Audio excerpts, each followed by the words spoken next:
There's a test your doctor can order tomorrow. That has a real chance of putting you in worse shape than you are right now. Not because something goes wrong in the dramatic sense, not an accident, not negligence, just a test that was designed for a younger body running inside an older one, and the math stops working. I've been a physician for over 22 years, and I want to be honest with you about something the medical system rarely slows down long enough to say. More testing is not always better medicine. More testing is sometimes the thing that breaks what wasn't fully broken yet. My name is Dr. Michael Kent, and today I'm going to walk you through 5 intestinal tests that carry serious underreported risks for people over 60. Not because these tests are useless, some of them are extraordinary tools, but there is a version of each one that I would personally decline for the right patient at the wrong time. And after today, you'll know exactly what I mean by that. Let me start with something that doesn't get said enough. The gastrointestinal tract in a body over 60 is not the same organ it was at 40. The muscle layers thin. The nerves lose some of their speed. The tissue lining becomes more fragile in specific ways that imaging can miss entirely. We have a term in medicine, procedural tolerance. It means the body's ability to go through a diagnostic intervention and come out on the other side without a net loss. And procedural tolerance is not evenly distributed across age groups. I've had patients come to me after a routine bowel prep who lost 8 pounds of fluid in 36 hours. And never fully recovered their kidney function. Not from disease, from preparation. That is not rare. It is underreported. And the reason it stays underreported is that nobody connects the procedure to what happens 3 weeks later. The complication doesn't announce itself with a timestamp. So here's the distinction I need you to carry with you through this entire video. There's a difference between a test that finds something and a test that finds something at a cost your body cannot afford to pay. Those are 2 completely different outcomes. And that difference is going to matter a great deal in the next 14 minutes. Test number 1, high-volume colonoscopy prep in patients with kidney disease. Now, I need to say something clearly before we go further. Colonoscopies save lives. Colorectal cancer is one of the most preventable cancers we have, and I am not suggesting anyone abandon screening entirely. What I am telling you is this. The preparation is where the danger lives, not the procedure. Standard high-volume bowel prep requires flushing the entire gastrointestinal system in a 12 to 24-hour window. For a 50-year-old with healthy kidneys, the body rebalances within a day or 2. For a 72-year-old with stage 2 chronic kidney disease, that same prep triggers something called osmotic nephropathy. The kidneys can't clear the phosphate load fast enough, and crystals form in the kidney tubules. We are talking about permanent structural damage from a diagnostic preparation. A study published in the American Journal of Kidney Diseases found that elderly patients with pre-existing kidney impairment who used phosphate-based prep had measurably worse kidney function at 6-month follow-up compared to baseline. Not return to baseline. Worse than baseline. So, what does an informed patient do with that? Ask your gastroenterologist this before you agree to any prep. What is your protocol for low-volume or alternative preparation in patients with reduced kidney function? That question exists. That alternative exists, and in many cases, it's equally effective. Test number 2, aggressive small bowel capsule endoscopy with motility disorders. This test sounds almost elegant. You swallow a capsule the size of a large vitamin. It contains a camera, and it photographs the entire length of your small intestine as it travels through. No sedation, no incision. How could that possibly go wrong? Here's how. In patients over 60, particularly those with a history of diverticular disease, prior abdominal surgeries, or undiagnosed partial obstructions, which are far more common in this age group than most people realize. The capsule can stop moving. Not slow down, stop. The technical term is capsule retention. And when retention happens, the only way to retrieve it is surgery. A surgical procedure to remove a diagnostic camera. In an older patient who had no symptoms before the test, the published retention rate in high-risk elderly populations ranges from 3 to 26%, depending on the presence of underlying obstructive lesions. Even at the low end, that is a meaningful number for a test ordered to find a problem you might not have had. And here's what frustrates me most. There is a patency capsule, a dissolvable test capsule, that can be swallowed first to confirm the bowel is clear before committing to the diagnostic capsule. Many patients are never offered it Have you ever been told you needed a diagnostic procedure, but nobody mentioned there was a safer confirmation step first? Tell me in the comments. I want to know how many of you have been in that room. Test number 3. Repeated CT colonography in patients with high radiation burden. CT colonography, virtual colonoscopy, is often presented to patients as the gentler option. No sedation, no instrument inside the body, just a scan. And for many patients, that's completely accurate. But here's what the gentle framing leaves out. A standard CT colonography delivers approximately 6 to 10 millisieverts of ionizing radiation. That is roughly equivalent to 3 to 5 years of background radiation from the environment, compressed into a single afternoon.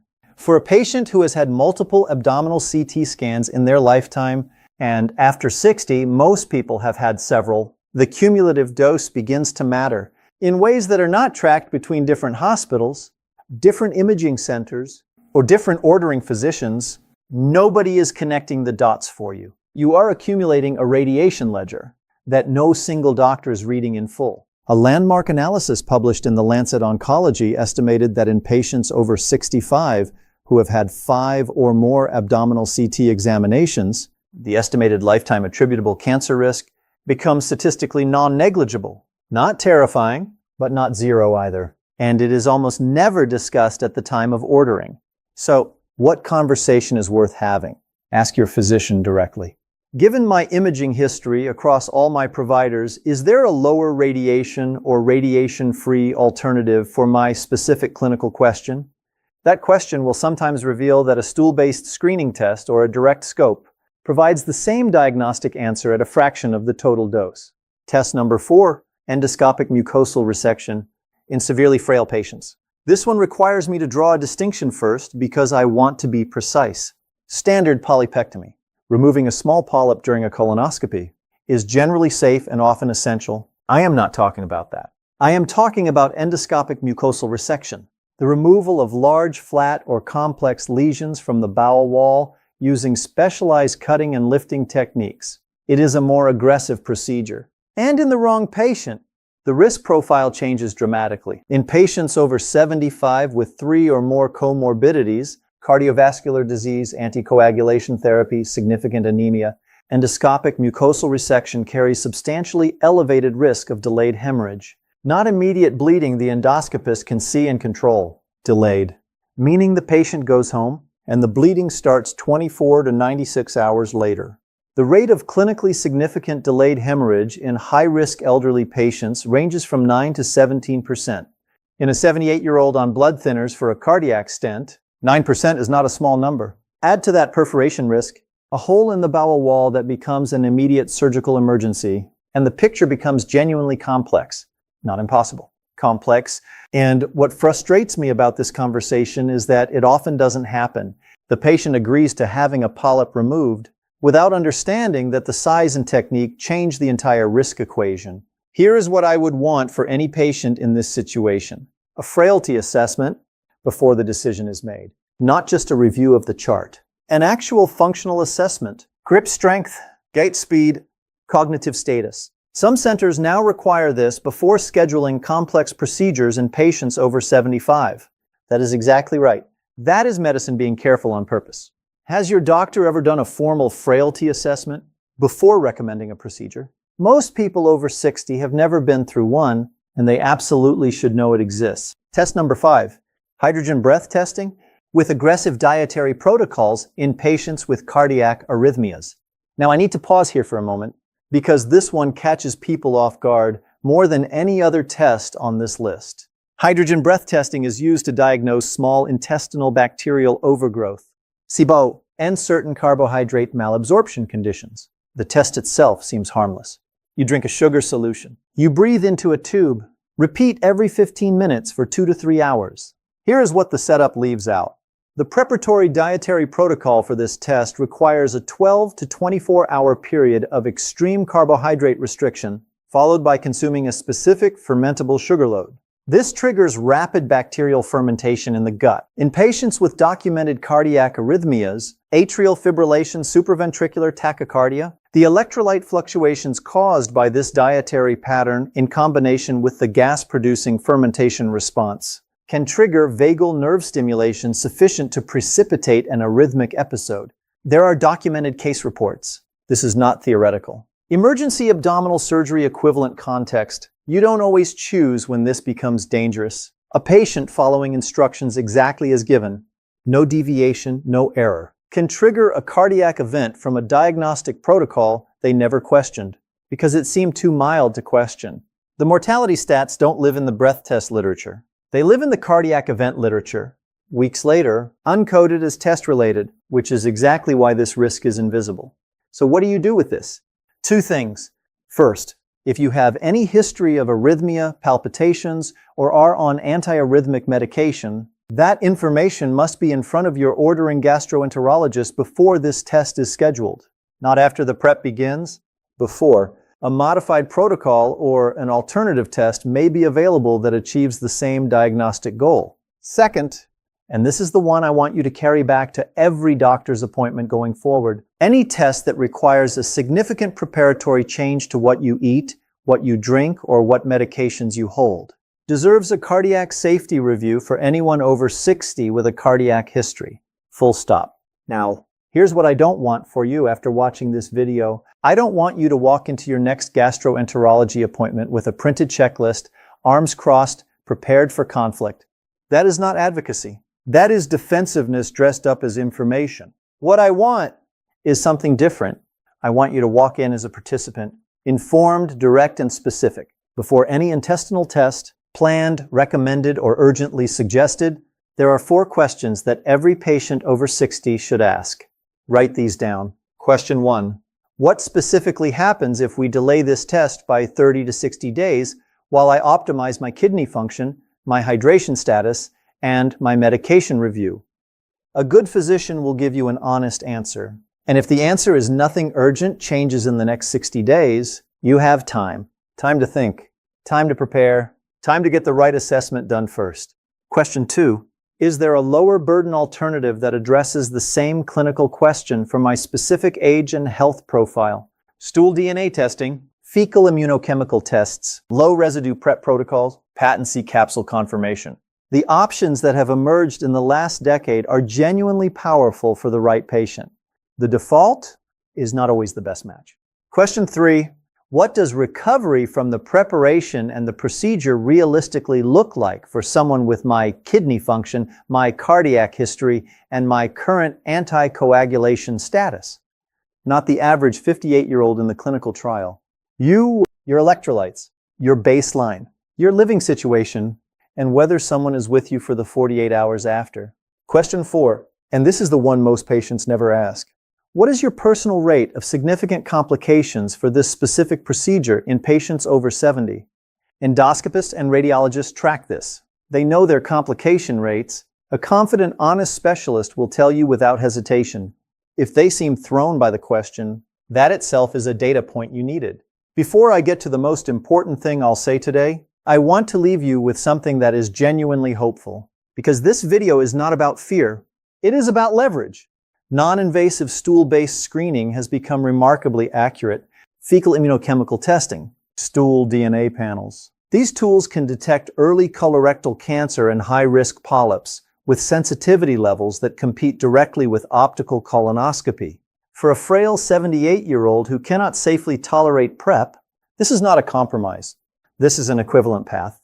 And beyond testing itself, something I wish more patients were told. Optimized gut health through targeted probiotic protocols, dietary anti-inflammatory management, and supervised monitoring can reduce the clinical urgency of many diagnostic workups that previously had no alternative.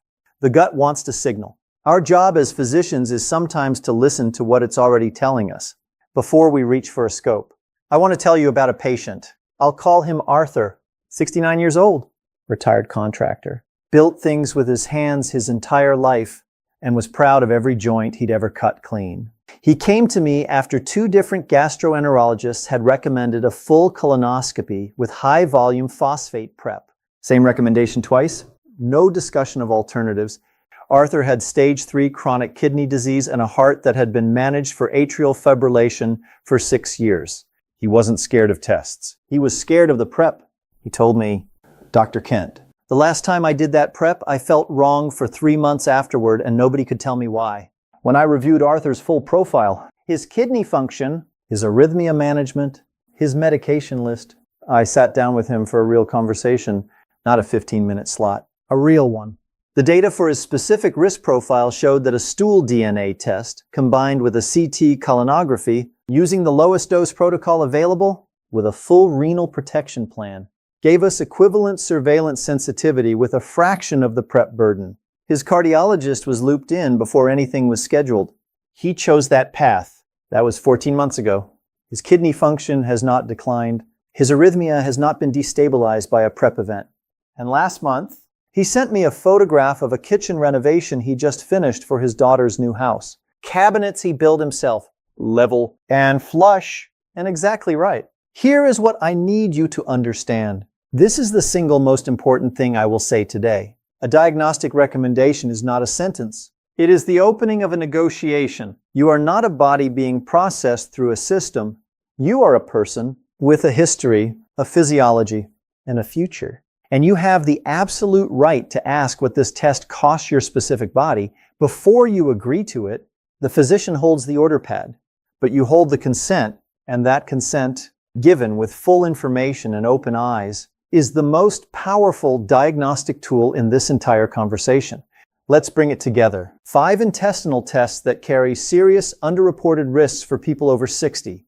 High-volume colonoscopy prep in patients with kidney disease, where osmotic nephropathy can cause permanent damage. Capsule endoscopy in patients with motility disorders, where retention leads to surgical retrieval. Repeated CT colonography, with high cumulative radiation burden. Endoscopic mucosal resection in severely frail patients, where delayed hemorrhage happens at home days after the procedure. And hydrogen breath testing in patients with cardiac arrhythmias, where the preparatory protocol triggers electrolyte shifts that the heart cannot absorb cleanly. None of this means avoid all testing. Testing saves lives. I have ordered every one of these tests when the clinical picture called for it. I am proud of the diagnoses they've made possible. The message is this: be a participant, not a passenger. Ask the hard questions before you agree. Request the alternatives. Know your own numbers, your kidney function, your arrhythmia history, your cumulative scan burden. Bring them to the appointment.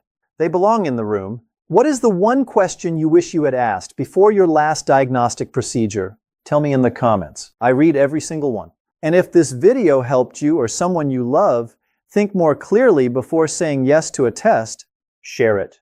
That single share might be the most useful thing you do today. Take care of yourselves. Stay precise about your own health. You deserve a physician who explains not just what the test finds, but what the test costs. And that conversation, honest and unhurried, is exactly where good medicine lives. Everything I've shared today is general medical information grounded in published research and clinical practice. Every person's situation is unique.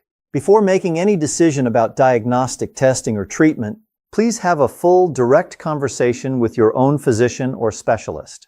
They know your history. They know your body. And that conversation, informed, specific, and without a clock running, is where you and your doctor do your best work together.